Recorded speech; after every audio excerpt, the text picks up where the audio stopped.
Hello and welcome back to Math with Miss Murthy. Today's lesson is lesson 1.5 on Reveal Math. Today we're going to be solving ratio problems. So far we've been looking at different techniques on how to do equivalent ratios, how to graph ratios. We're going to put it all together today, okay? We're going to be solving real world problems involving ratios. As usual, stop and do the warm up and the check problems on your own. And also, please, go through the talk about it and think about it sections yourself before we discuss them in class. Okay? There you go. So, have you ever done a survey with your friends or family? When we do surveys, we can collect information about people's likes, interests, or specific things they do. And once we collect that data, we can compare the data using ratios. And sometimes we can use these ratios to make a prediction about a larger groups. Think about it, like in school, you might survey just your class, but that could be a representation of what the whole school is doing. So those are situations where you might use a survey to extrapolate data. Let's take a look at this. Suppose 3 out of 5 randomly selected students at a school play sports. And there are 525 students at the school. We can create a bar diagram which will help us predict how many students play sports. So the first step, we draw a bar diagram. Now we are told 3 out of every 5. Therefore, we are going to divide our bar into 5 equal sections.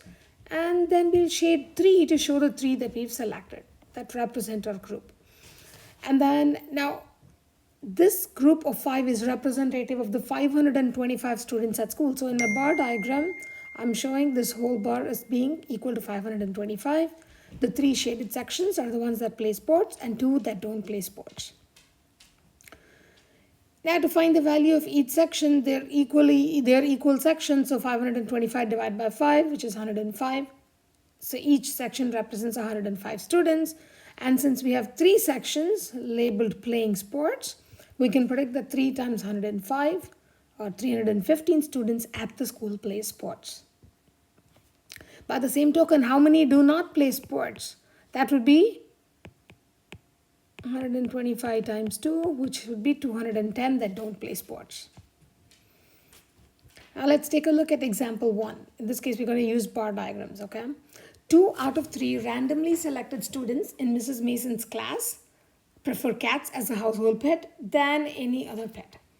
And if there are 750 students at the middle school, how many can be expected to prefer cats as a household pet? Again, like we did before, we draw a bar, in this case 2 out of 3, so we divide it into 3 sections, shade 2 of our sections. Our entire bar represents the 750 students. We shade 2 of those 3, and label them, please. Always make sure you label your bars. Okay? 2 out of these 3 prefer cats. And since we have 3 equal sections, 750 divided by 3, 250 for each section. So 2 times 250 or 500 students prefer cats and 250 do not prefer cats. Pause and do this check problem on your own, please.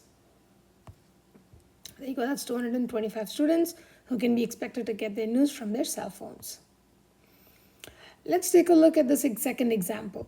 During their family vacation, Marcus took 18 photos on his cell phone. The ratio of the number of photos Marcus took to the number of photos his sister Maribel took is 3 to 4. How many photos did Maribel take? Now, is this similar to the previous problem? There is a little bit of difference and you'll see more in a bit. Okay. Again, we're going to use a bar diagram to solve the problem. Now, we told the ratio of number of photos Marcus took to the number Maribel took is 3 is to 4. So we are going to divide the bar into 4 equal sections. How this is different is that this is not a part to whole ratio, but we can't exactly this because we do not know the whole. This is a part to part ratio. But again, we only divide it into the number of maximum bars that we are told in this problem because we don't know what else is there in the other part, in the whole. So again, we shade the bar, we divide the bar into 4 sections. Very important, look at how this is labeled. 3 out of 4 is shaded. 3 photos is what Marcus took. for every 4 photos. So the four bars represent Maribel. We're shading the 3 bars because we know how many Marcus took, and that's 18 photos. And because of this, we know it's three equal sections. So each bar is going to be 6 sections. And by that same token, this 4th section is also the same size.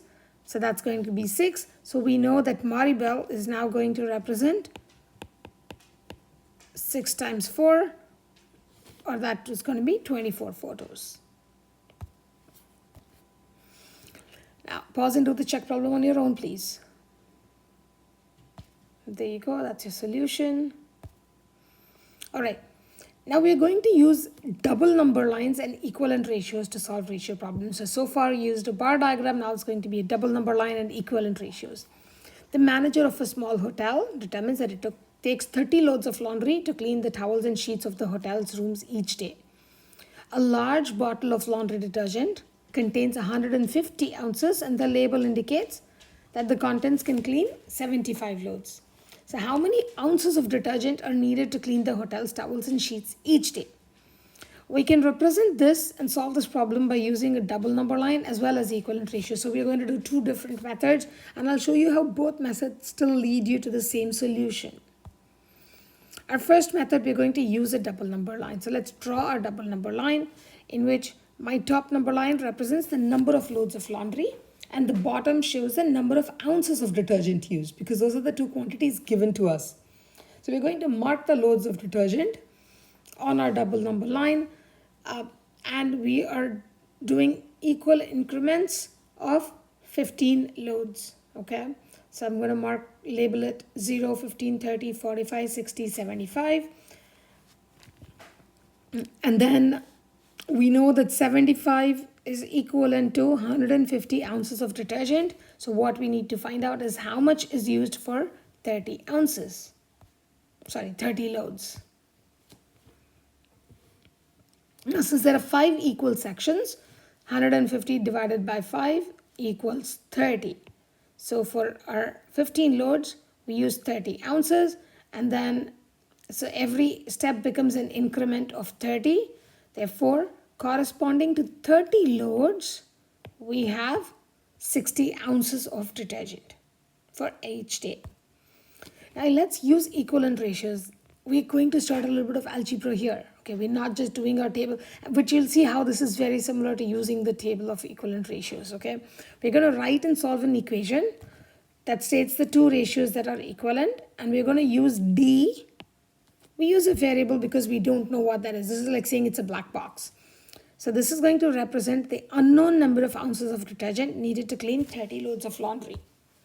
So my equation is going to be 30 loads of laundry to D ounces of detergent is equal to 75 loads of laundry to 150 ounces of detergent. Now we know to go from 75 to 30, we have to divide by 2.5. So we're performing the same operation on the numerator and the denominator. Because we have to divide 75 by 2.5 to get to 30, we are going to divide 150 by 2.5, and that gives us 60. So D, which is the number of ounces of detergent used for one day, is 60. All right, let's take a look at example 3. This again uses double number lines and equivalent ratios, okay? The manager of a grocery store determines that an average of 480 jars of peanut butter are sold each week. 2 cases of peanut butter contain 96 jars. So how many cases should the manager order each week? We're going to use the double number line first. So my top number represents the number of cases and bottom represents number of jars of peanut butter. We're going to mark the ratio of cases. We know that in every 2 cases there are 96 jars. So we're going to mark it in increments of 2 cases, and that gives us, if we go ahead and mark it, 96, 192, 288, 384, and 480. And this is the quantity we need to know, how many cases. But as we discussed, there are 5 equal sections. Each section is an increment of 2. So we mark those increments of 2, which gives us 10 cases for 480 jars. Now let's use our equivalent ratio. We're going to write and solve an equation that shows the two ratios are equivalent. In this case, again, you always try to use a variable that is similar to what you're looking at, or the first letter, right? It just helps. So we're going to use C to represent the number of cases the manager should order. We know in 2 cases there are 96 jars. So our ratio is going to be 2 to 96 is equal to C to 480, because we know we need to order 480 jars.